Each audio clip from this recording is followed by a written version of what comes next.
History remembers many kings, but only a few became legends. One of them was Alexander the Great. Before the age of 30, he would build one of the largest empires the ancient world had ever seen. But his story did not begin with conquest. It began in a rugged northern land, a kingdom many Greeks once looked down upon, the Kingdom of Macedon. To the sophisticated city-states of southern Greece, Macedon was considered rough and uncivilized. Its people lived among mountains, forests, and vast plains. Unlike the democratic traditions of cities like Athens, Macedon was ruled by kings. The Macedonians spoke a dialect related to Greek, worshipped the same gods, and shared many cultural traditions. Yet many Greeks still considered them outsiders. For centuries, Macedon was a frontier kingdom. It was frequently threatened by northern tribes and neighboring enemies.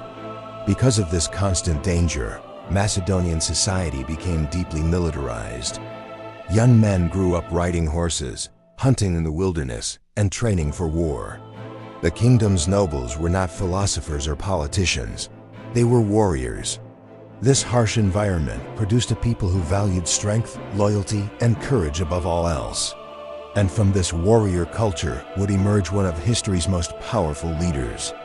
The true transformation of Macedon began with one man, King Philip II of Macedon. When Philip became king in 359 BCE, Macedon was weak and surrounded by enemies. But Philip was a brilliant strategist and reformer. He completely reorganized the Macedonian army. He introduced the Macedonian phalanx, a deadly formation of soldiers carrying extremely long spears called sarissas. This formation made Macedonian infantry nearly unstoppable on the battlefield. Philip also built powerful cavalry units and improved military discipline. Within just a few decades, Macedon transformed from a struggling kingdom into the dominant military power in Greece. But Philip's greatest legacy would not simply be his army. It would be his son. In 356 BCE, in the royal capital of Pella, a prince was born. His name was Alexander. His father was Philip II of Macedon. His mother was Olympias, a powerful queen known for her intense personality and religious devotion. Ancient stories say that on the night Alexander was born, the great temple of Artemis burned in Ephesus. Some believed it was a sign that a world-changing figure had entered history. From the very beginning, Alexander grew up surrounded by stories of destiny and greatness. Unlike many princes raised only for war, Alexander received a remarkable education. His teacher was the legendary philosopher Aristotle. Under Aristotle's guidance, Alexander studied philosophy, science, medicine, politics, and literature.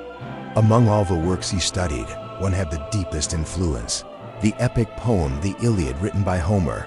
Alexander admired the hero Achilles. He believed that true greatness meant achieving eternal glory through courage and heroic deeds. This belief would guide him throughout his life.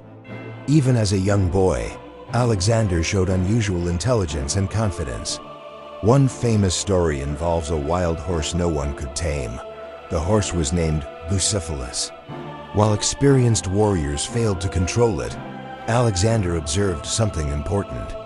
The horse was frightened by its own shadow. He calmly turned the horse toward the sun so the shadow disappeared. Then he mounted it successfully. His father, King Philip, watched in amazement and reportedly said, "My son, seek a kingdom equal to yourself. Macedon is too small for you." In 336 BCE, tragedy struck the Macedonian court. During a public celebration, Philip II of Macedon was assassinated. Suddenly, the 20-year-old Alexander became king. Many believed he was too young and inexperienced to rule. Enemies inside and outside the kingdom prepared to challenge him, but they underestimated the new king. Several Greek cities saw Philip's death as an opportunity to rebel. Among them was the powerful city of Thebes. Alexander responded immediately. He marched his army south with incredible speed. When Thebes refused to surrender, Alexander destroyed the city completely. The message was unmistakable. No rebellion would be tolerated. Soon the Greek state submitted through the League of Corinth. Alexander had achieved what his father could only dream of. Greece was united under Macedonian leadership. But Greece was only the beginning. Beyond the sea lay the greatest empire of the ancient world, the Achaemenid Persian Empire.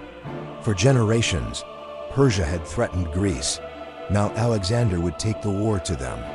In 334 BCE, he crossed the Hellespont with his army.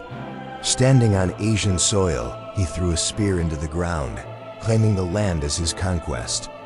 The young king from Macedon had begun a campaign that would change the course of history. And the legend of Alexander the Great had only just begun. Thanks for watching, and be sure to subscribe for the next chapter in this incredible story.